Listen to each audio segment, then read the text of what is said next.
Well, it's not a big crowd today, partner, but it is St. Ignatius against Prairie Ridge. It's a little bit cold.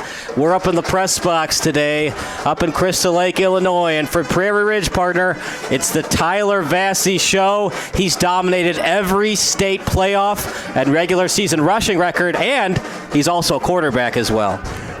A well-recruited quarterback, we might add, right? But as for the crowd, yeah, there's not a whole lot of St. Ignatius fans here. Certainly we go to the St. Ignatius games, and there's tons of them on the side, the student section. But this is a long ride out from St. Ignatius all the way out here to Crystal Lake, probably hour and a half, something like that. Took us a long time to get out here today as well. According to Prairie Ridge offensive coordinator Joe Turhar, his dentist asked him how many yards that Tyler had on the ground. The offensive coordinator, Joe Turhar, said 3,000. The dentist said in his career. Turhar said no, just this season. That's how good Tyler Vassy is. Yeah, just well put. At the same time, we were looking at the scores that Prairie Ridge had this year, and they're giving up a lot of points as well. St. Ignatius has a terrific triple option offense as well, and they're going to, Prairie Ridge is going to be hard-pressed to stop St. Ignatius. So you might think this is going to be a high-scoring game because both have high-scoring octane offenses, except the weather is really cold. So I'm thinking that the weather is going to hold the scoring down some. But St. Ignatius doesn't like to pass the ball either. Neither does Prairie Ridge. So the cold weather, unless you fumble the football, doesn't really impact both of these offenses very much. Well, and watching the warm-ups, too, the players from St. Ignatius got here early. They were not in their football gear, right? Not wearing their warm weather. They're like showing off with their cut-off T-shirts, and they were working on their passing game. So I'm going to expect that St. Ignatius will throw the ball a little bit. And then Vassy in the warm-ups, I mean, you can't judge warm-ups in this cold weather too much, right? You don't want to overdo it, but every pass he threw was long in the warm-up, so I thought that was kind of interesting. So Vassy will run, but can he throw? And then, St. Ignatius, I think they'll have all three parts of their triple option going today. I mean, if you read articles from the Daily Herald, Chicago Sun-Times, and Shaw Media, it's mostly about Vassy running the football. Petro as well. Petro can pass a little bit, but he has been inaccurate at times this year, partner. Well, I think what St. Ignatius needs to do with their Justin Scott, who I said was the MVP of last week's game, he has got to clog up the middle, so Vassy has to go right or left, or at least stop the fullback dives, keep them at second and long, and then Vassy has to get 2 runs for 5 yards each to get to the first down marker each time. He's got to do that a couple of times. Of course, St. Ignatius has to contain him so he can't get breakaway touchdowns. But I think with Justin Scott up the middle, it's going to limit the dimensions that Prairie Ridge is going to have. Well, we'll find out in about 2 minutes from now who's advancing to the championship game and who advances to the consolation game. They still have those, partner, at the 6A level. So they both get to play again next week, which is kind of a treat. One of those, do we really want to be here type of games? Well, I can say this. With St. Ignatius, I'd like to be able to watch them play again next week. I mean, we've been following them all year with our broadcasts, and it would be a great opportunity to watch them even if it is a consolation game. And third place is wonderful, but I'm not ready to put St. Ignatius in the third place game yet unless Prairie State can stop their triple option offense. We'll take a 30-second break. Kickoff coming up next here on SBS.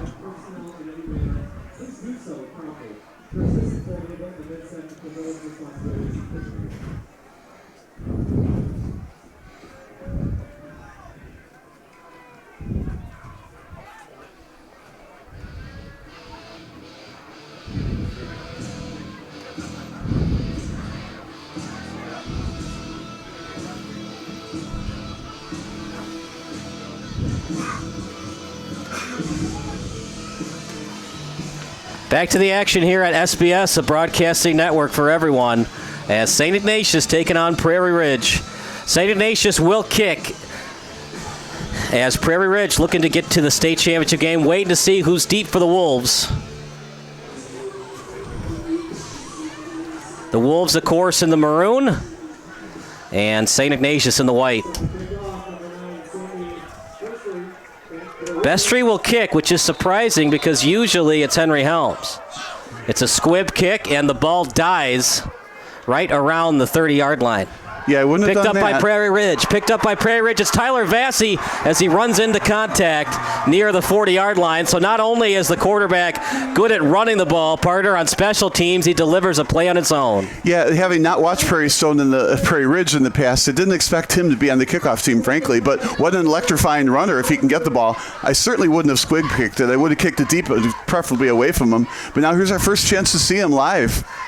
This is a team that is averaging over 50 points per game in these playoffs, but they almost lost to Crystal Lake South. They gave up 55 points in the first round game. Can you imagine giving up 55 points and then that team didn't win? Vassy, of course, under the gun. It's a little T formation. And slipped on his offensive lineman. It's going to be a tackle for loss.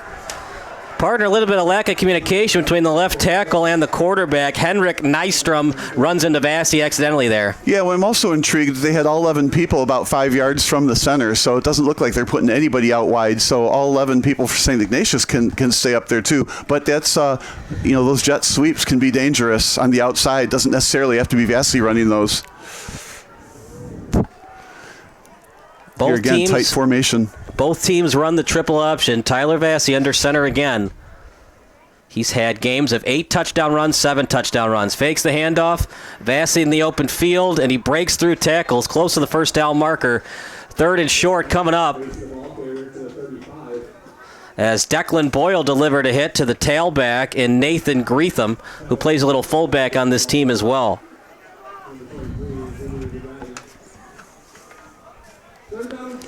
It'll be 3rd and 2 for the Wolves. Yeah, you got to figure a keeper here. 3rd and 2 for the Wolves. They're going to place it at the 35-yard line. Most likely 4-down territory unless you lose a couple of yards. Fakes the handoff. Vassy. Another keeper, and he's close. They're probably going to give it to him because this is high school football. But, man, if this are pros, you might be saying that was short. 1st and 10 coming up.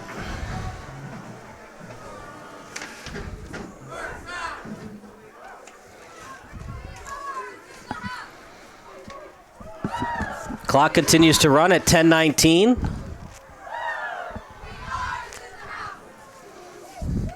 I'm going to give you the stats in a minute about what Prairie Ridge has done with Tyler Vassy leading the attack. It is quite impressive, Bob.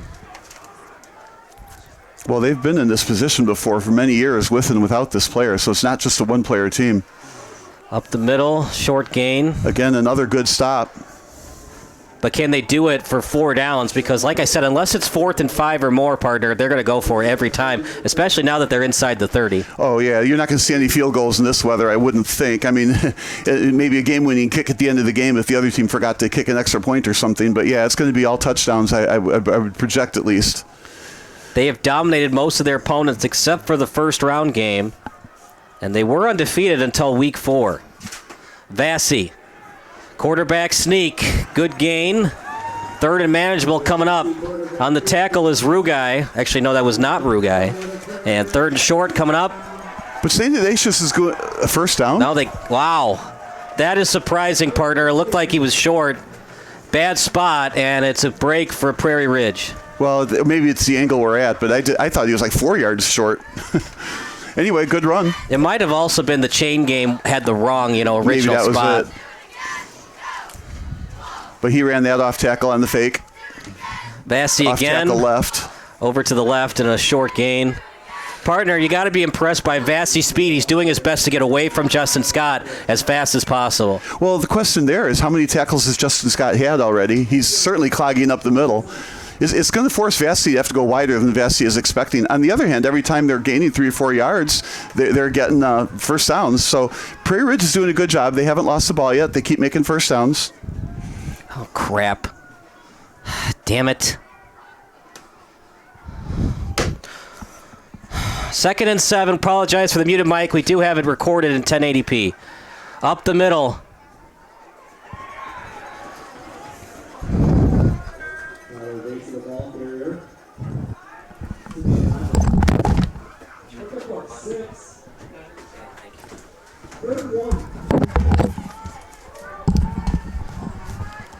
Third and 1 coming up for the Prairie Ridge Wolves.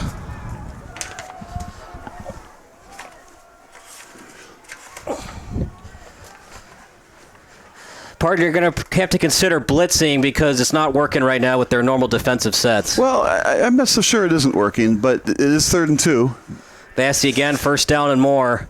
Yeah, they're just marching downfield, but slower than I think even Prairie Ridge expected. On the other hand, it's still working.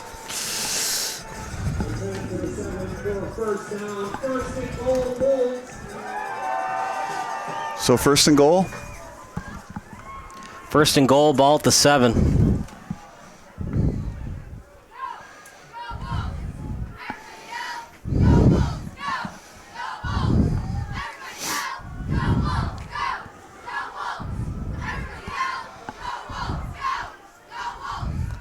Vassy over to the left, close to the goal line. Is going to be stopped short. Second and goal coming up. Yeah, St. Ignatius is going to have to find a way to clog up the middle just a little bit more than they have so far.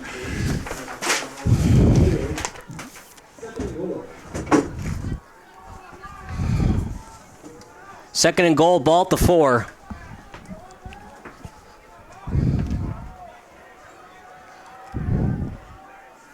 So the question here is going to be, which way is Vassy going to go, right or left? Where's Justin Scott?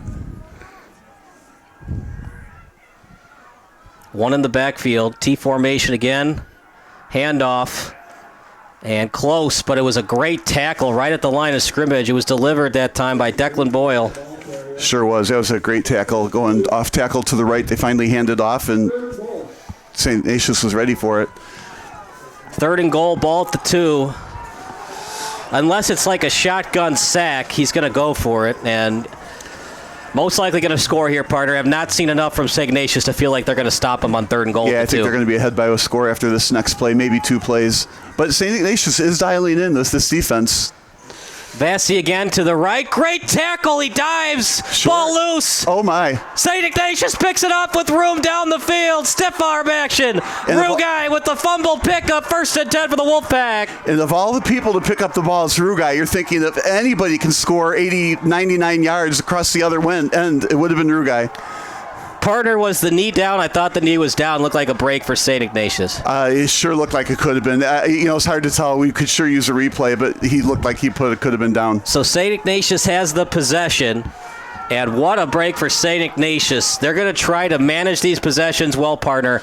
Anytime Prairie Ridge doesn't score, it's such a win for St. Ignatius because if their offense is working, they can control the clock for 6+ minutes on their own right. That is so exactly right. We were saying earlier, too, however, though, anytime and every time St. Ignatius scores, Prairie Ridge is going to get the ball back again. But it took Prairie Ridge a long time to go downfield, so if Prairie Ridge is going to get the last touchdown in the game, they're going to need some time on the clock to do it. It's a run over to Kemp, and he goes into contact. Huge hit. Actually, sorry, that was Bloss. And Bloss with a huge hit on the sideline. The physicality has picked up for St. Ignatius in a big way. They get a break on the fumble. I still think, by the way, the ball cannot cause a fumble either. So if the ball was, hit the turf and his knee was down, he was down anyways. By the way, I just say any knee down is automatically down. Well, we're going to count on our videographer, Stephen Ryan. I'm assuming he had that call. I mean, it didn't go far, so we know we've got it on video, and so you ought to be able to play it back later and see the replays. Stephen Ryan is saying to us he thinks the ball was down as well. 2nd and 6, ball at the 27. What a break for the Wolfpack. Absolutely huge. But they're going to have to get a first down as a big stop right at the line of scrimmage on Rugai. Now 3rd and long coming up for the Wolfpack. And partner, they got to get some first downs. They got to give their defense a breather. That's right. And the kicking game is going to be weaker today because of the cold weather. You would say that this is a huge play at 3rd and 5 on their own end of the field. If they don't make the first down, they have to punt this away. They can't, even if it's 4th and 1, they just can't keep trying to hold on to the ball, I wouldn't think. But we'll see. Yeah, they're going to punt unless it's like 4th and short. Yeah, and if it's 4th and short, the referees will give them the first down. Probably going to be a quarterback keeper for Petro. Hey, it's a little pitch play going nowhere fast. Rugai stopped almost immediately when he got the ball. A slew of defenders are there to greet him, and partner, it wasn't a friendly greeting. It sure wasn't. Landon Severson, one of the defenders. No choice but for the Wolfpack to punt, and partner, if they can't get first downs, it's going to be a blowout victory for Prairie Ridge today. Well, I'm not predicting that, but it's still 0-0. Remember, I projected lower scoring game today. So right now, no harm done for either team. This is where the game started, a kickoff or now a punt. There's Vassy again. He's going to return the punts. He does everything for this Prairie Ridge team. Yes, he does. We'll see what kind of a punt we get because they certainly don't want to give him the ball if they can help it. It's a pooch to the side. Good choice. It's going to go out of bounds. They're going to mark it at the 41. It'll be Prairie Ridge ball.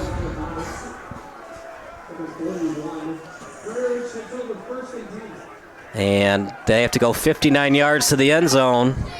Partner, it's not a very windy day, so if you feel confident in your kicker, you probably want to get it inside the 15 to have it be a manageable kick. Yeah, it would have to be a awful long yardage for first down before anybody's going to